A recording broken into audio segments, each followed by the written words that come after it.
Hey everyone, welcome to Reddit Readout. Today we are checking out People of Reddit. Story 1. Just pick it off, sweetie.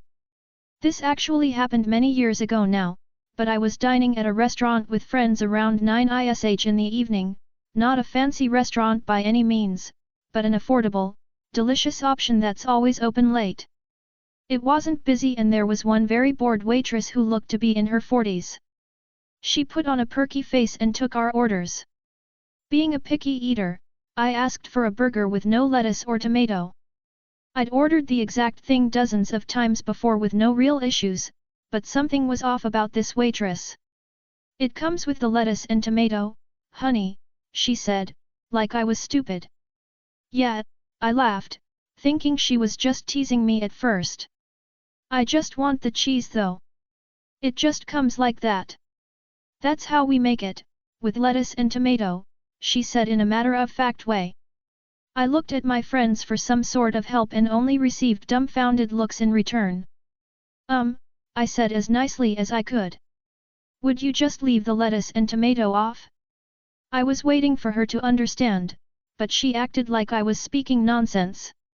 Sorry, but that's just how we make it, she replied, clearly annoyed now. But if you don't like it, just pick it off, sweetie. She finished taking our orders while I sat there, stunned. Picking off lettuce and tomato is easy enough, sure. But on rare occasions that the restaurant had forgotten to leave it off for me in the past, it usually left the bun soggy and tasting of the toppings I disliked, hence why I asked for it not to be assembled that way. And I did everything I could, in my very confused state of mind, to be polite to this woman, especially because I started to wonder if she was 1. On drugs, 2. Fucking with me to win a bet, or 3.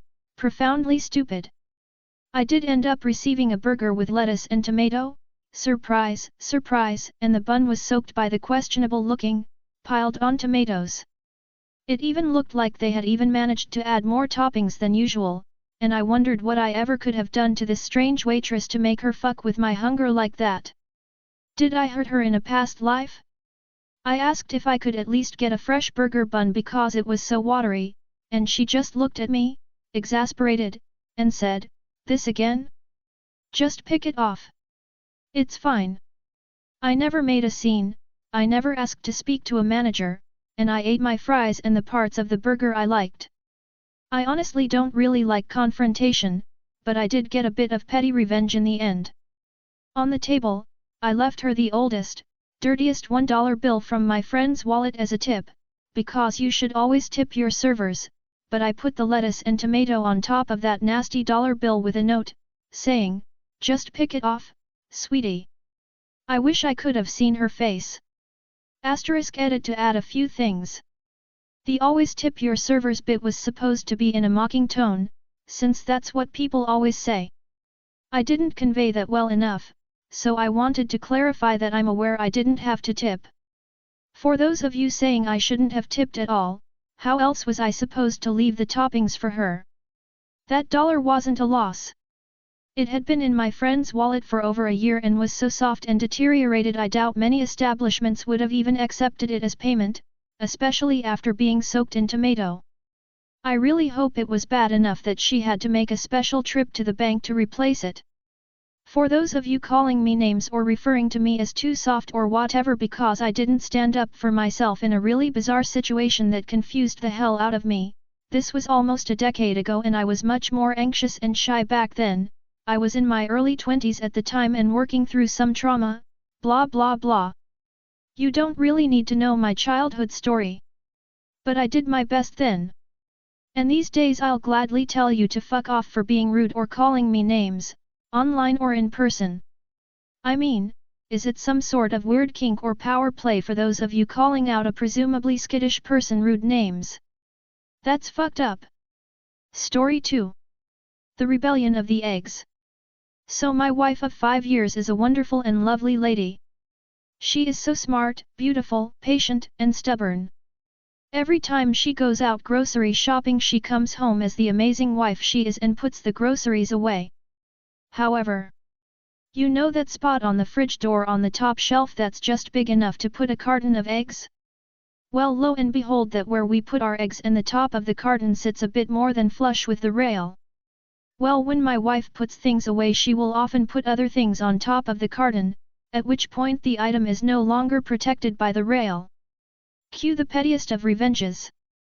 After opening the fridge door all week and having a whole container of blueberries spill out onto the floor, picking them up, washing them off and putting them back in the empty crisper. Every day the package found its way back onto the eggs. So one night after the whole family fell asleep, I went to the fridge and wrote a letter to my wife, from the eggs. With that note I stuck 5 toothpicks into the carton, nailing the letter to the carton. Then I impaled a blueberry onto each toothpick. The letter read something to the effect of, "Dear MRS of the house, procurer of food and stalker of the sacred temple of freshness. I, the leader of the Ovum Empire, have reason to believe that you wish to antagonize us with your constant acts of war. We are delicate beings and will no longer tolerate any other civilizations to be built upon our shoulders. You will find attached to this letter 5 tokens of warning. We will not ask twice. Next time there will be war. Signed, the Chosen One." To this day, she hasn't placed anything else on the eggs. However, she routinely jokes about it. Story 3. Move my furniture, my turn. TLDR at the end. This happened when I had only just moved from home and got my own place. Super proud of myself as I'd saved like a demon and bought, with mortgage, obviously, my first place. Lovely little 2-bed flat in a slightly rough area, but I loved it and it was all mine. My mum and stepdad came to visit for a few days a few months after I was settled in, nicely decorated in my style, all my own furniture. One of the evenings they stayed, I had to work a late shift. They planned to go out for dinner and to the pub and I left them to it. Came home at 11 p.m. and my mum had moved nearly all of the furniture around and all my books and kitchen stuff were moved to different shelves or cupboards. She even moved my bed in my room, so when I opened the bedroom door it hit the bed. I was pissed. So I angrily fixed what I could that night before going to bed. Spoke to her about it the next day, explained it's my home and I had it how I liked it, so stop please. I put everything else back, which took hours. She grumbled the whole time that it looked better her way. Their last day I nipped out to the shops to get us some nice bits for lunch, and in the hour I was gone she'd done it again. Moved all my kitchen stuff around to where she liked it. Again I told her off, my house, my rules. She still maintained it was better her way and I should just let her crack on. Fine, I let her do what she wanted and put stuff back when they left. My revenge, I went to visit their house 6 months later and did it to her. She went out to work one day and I rearranged every bit of furniture I could by myself. Everything. Swapped the dining room and living room furniture over so you had to walk food through the living room and across the hallway to get to the dining room. Swapped their bedroom and guest room curtains over, the windows were different sizes so their now bedroom curtains were 2 foot too short. Even the pointless little things like moving the spoons to a different side of the drawer and moved every photo on the walls to a different wall. Rearranged the fridge. Took me 7 hours. My stepdad was home while I did it and laughed his head off the whole time. He refused to help but understood, so let me crack on. Neither me nor my stepdad said anything when she got home. We just sat watching TV, which was now in what was their dining room, and I asked her how was work. She didn't say a word. She walked round the house, taking it all in, for 20 minutes. Then came and sat down, looked at me and said, point taken. They'd put it back to how it was the next time I visited. We've not spoken of it since. TLDR, my mum moved my furniture in my new house so I rearranged her whole house in return. Story 4. Going fishing. Backstory. I 30 female got married 6 years ago, then 24 to my high school sweetheart M29, then 23. I invited my whole family. My uncle and his 2 kids were among the invited. His daughter, then 16, was one of my bridesmaids. The day of my wedding 6 years ago, he dropped my cousin off to the church with us girls to get ready at 8 a.m. For pictures noon and wedding at 2:30. My uncle handed me a coffee, my favorite, and told me that he would not be back in time for pictures or the wedding or reception. Because he is going fishing and taking my almost 16-year-old male cousin with him. So he can breathe in the breathalyzer when he's too drunk to start the car. That was 6 years ago. Mind you, even the uncle I hated and didn't want to be there managed to shower, get dressed nice, go 3 days without using drugs to be sober and not smell of meth, and managed to post bail a week before my wedding to be there. But one of my 2 favorite uncles wasn't coming to go fishing. Few months back, I received an RSVP to my uncle's wedding. He's marrying a friend of my mom's. Glad he's happy. Haven't talked to him in 6 years since he didn't come to the wedding. Well, I mailed back the RSVP with going fishing on the will not be attending line. I hate fishing. But I'll at least kayak most the time. My uncle and his soon-to-be bride contacted my parents to try to talk me into changing my mind and to attend. To which I told him we haven't talked in 6 years. That I would be fishing. And that if he wanted me there maybe he should have thought about my wedding 6 years ago. His answer was he brought me coffee and MT 16-year-old cousin who was a bridesmaid. So I sent him the reservation that I will be kayaking and fishing during his wedding. Story 5. Man-spreader revenge.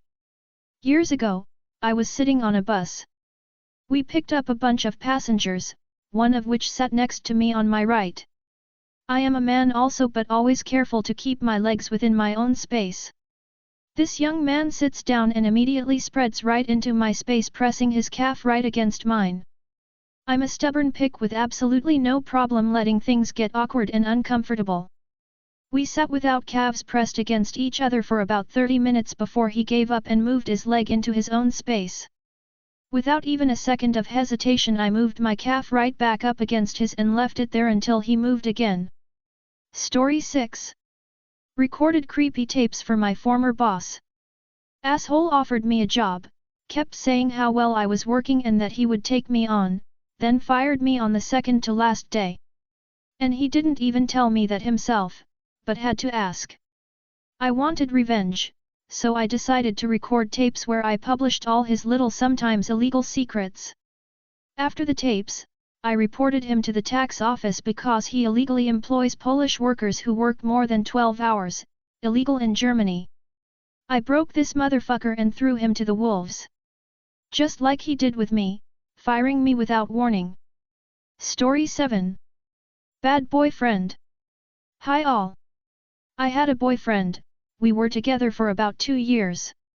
When we met, he had just come to my city to go to university, he had no friends, much less relatives, in this city.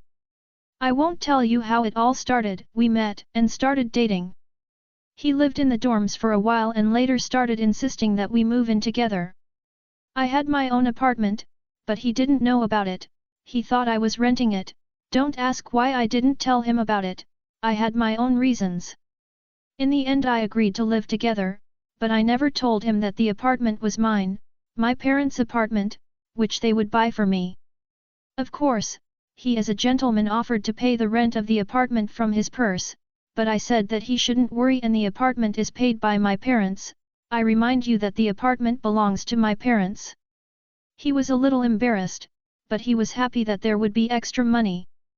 So after a year and a half of a relationship that seemed good to me and I always thought that my boyfriend was ready to come to my rescue, I was very wrong. My very distant acquaintance with whom we communicated once a year, sends me messages that wrote him, my boyfriend, they also rarely communicated, if you need proof I can discount.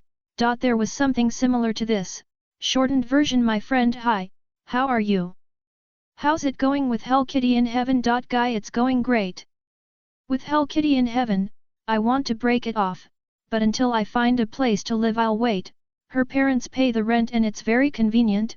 Again, this is a shortened version to get the gist. Their dialogue was much longer.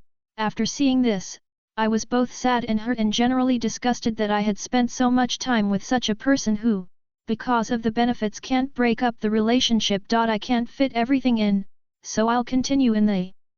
That's all for today. Please don't forget to like and subscribe.